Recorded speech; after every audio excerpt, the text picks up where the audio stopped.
Hi guys, magandang araw sa inyo lahat. Shout out sa inyo lahat. Ito na naman si Nani Marley. Kakain tayo guys.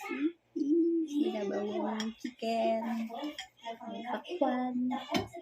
May piniritong fish. May buro, may okra. At may talaw. O, diba?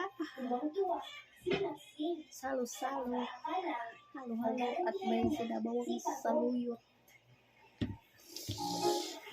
Napakasarap na naman kain ng yung Nani Marley. Pray mo naman guys. Maraming salamat sa mga nakakasalamat sa salamat din sa iyo sa pangit pangalan na Amen. Guys.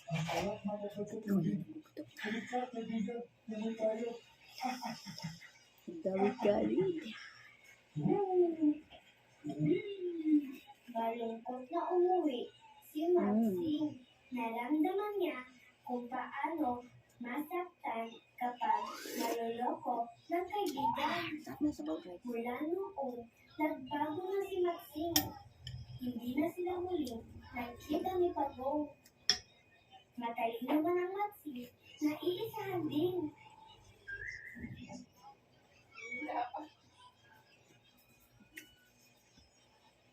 Meron po guys lang.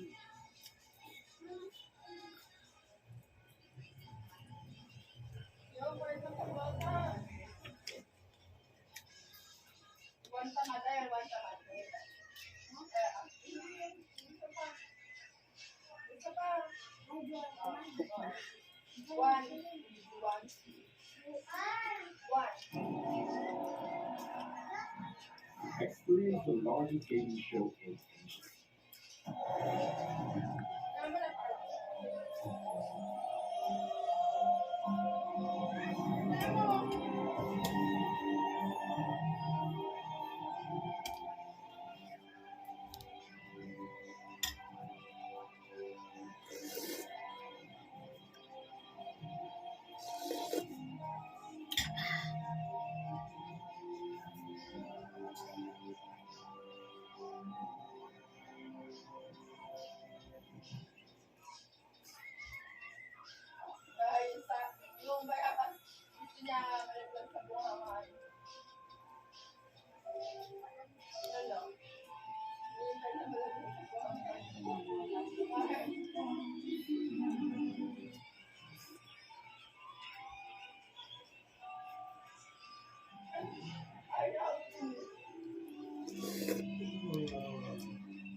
Pakman lang. Na. Pakman. Saan? Dito?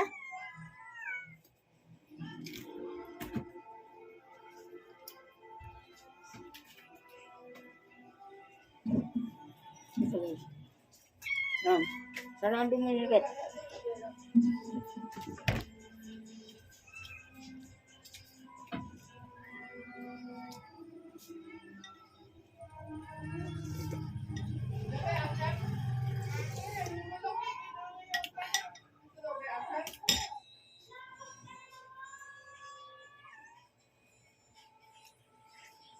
Sandali lang muna.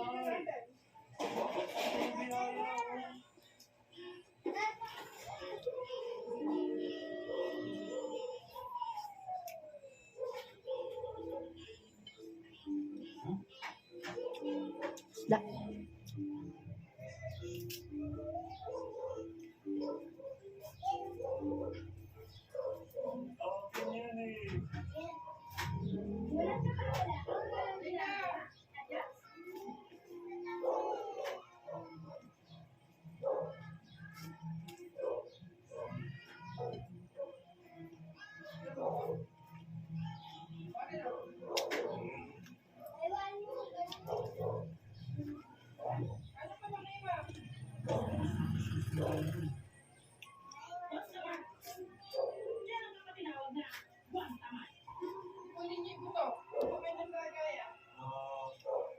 Nagsimula po ang lahat sa puto.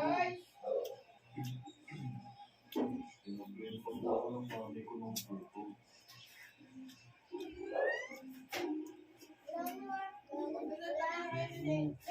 Napakainit po ng panahon ngayon. Hindi po maganda para sa mga puto sa amin. Gusto ko po siguraduhin ang kalidad ng puto. Kaya,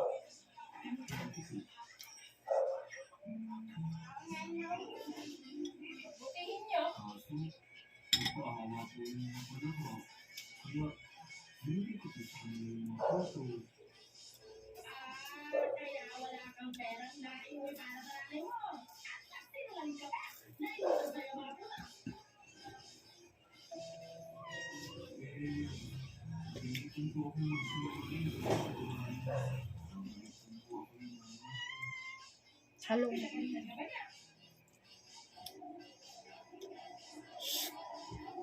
Labas. Labas.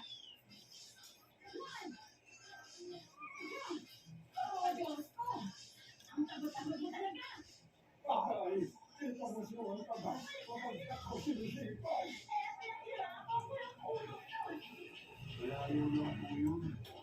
Hindi naman po ako tamad. Madiskarte lang. Diskarte ba yung pagbebenta mo ng gamot na hindi gumagana?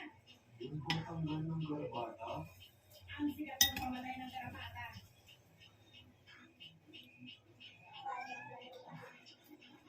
halos buong bayan noon ay pinagpestahan ng garbata. Nakakamutang lahat ng hayop. Pati ng mga tao. Kati-kati.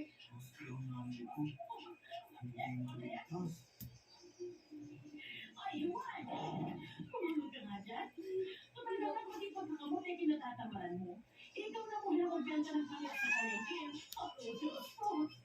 Ay, hindi ako makanap. Ang kati-kati. Oo, nakakita ko yung talaga ako dun.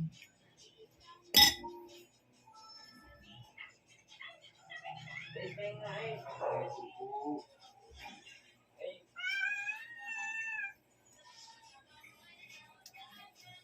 Naku po, pasensya na ka. Nagmamadali ako dahil marami pa akong gagawin. Masyado ka kasing masipag. Paano na ngayon yan? Akong bahala. Sige, mauna ka na.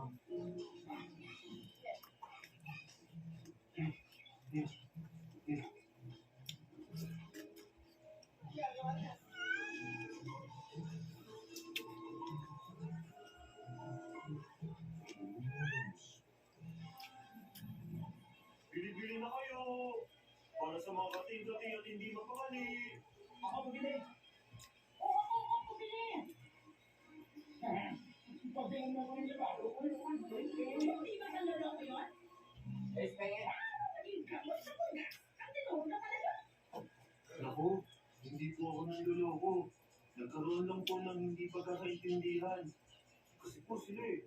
Hindi po nila ako natanong na tamang paggamit ng gamot. Dapat po kasi, huli ng pulgas. Tapos,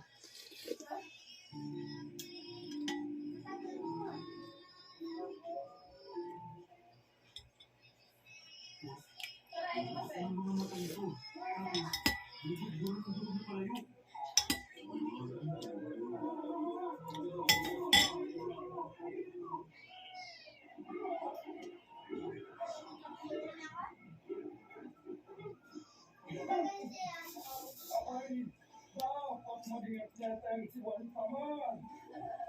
Nay, tama na po. Hindi ko na po ito ulitin. Isang oras pa. Pagkatapos nun, bumili ka na ng asin. Wala na tayong magagamit at hindi pwedeng ipagluto ang niluan mo. Kaya po natin ito na ngayon kasi ng mami ko.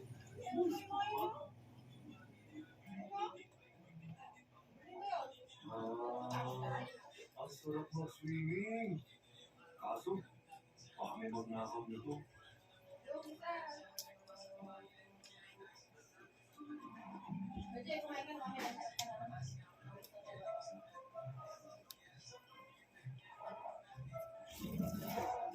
Natatakot ko naman ako kasi tinago ko yun kung saan walang makakakita. Oh, ang sarap mag-swim.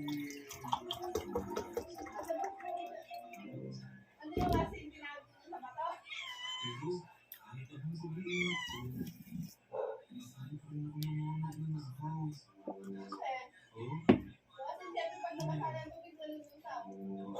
Asin. Hello? Ang bilis naman ng kumilos. Ninakaw po sa akin ng asin, nanay. Iniwan ko lang po sa ilalim ng bato dun sa ilog. Tapos, wala na po. Diyos ko, Juan, ang tamad mo kasi magtrabaho. Pag-ino, doon ka masipag. Gusto ko po kasi dun sa ilog.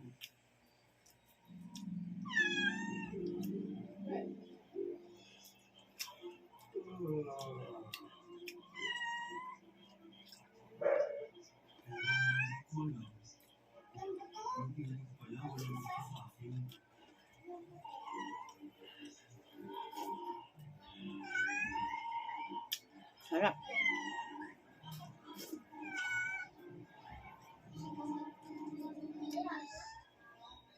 Ano ba yun?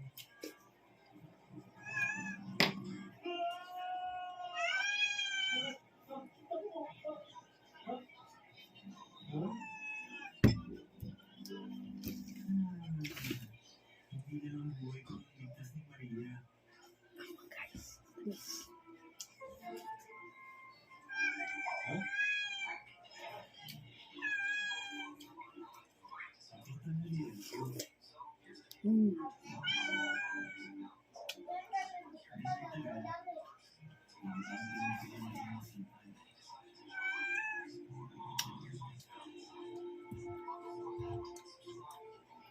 At ang puso kong tamad, biglang sumipol sa pagtibok.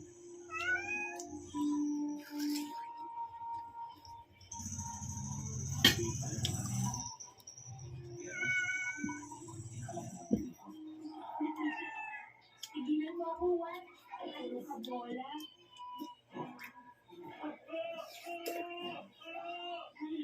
Naging bola nga.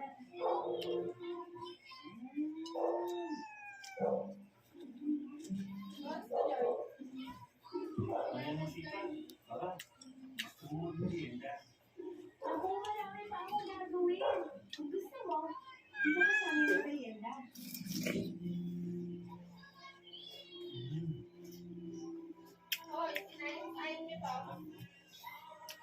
Sarap.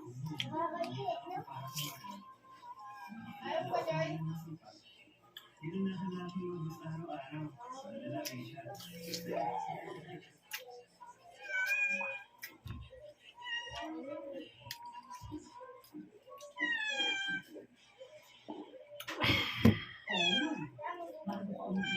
Shout out sa mga aking viewers, minamahal kong viewers, shout out sa inyo. Salamat po. God bless. God bless, Jenny Lee. Love you all. Love you, love you. Salamat. Bye-bye.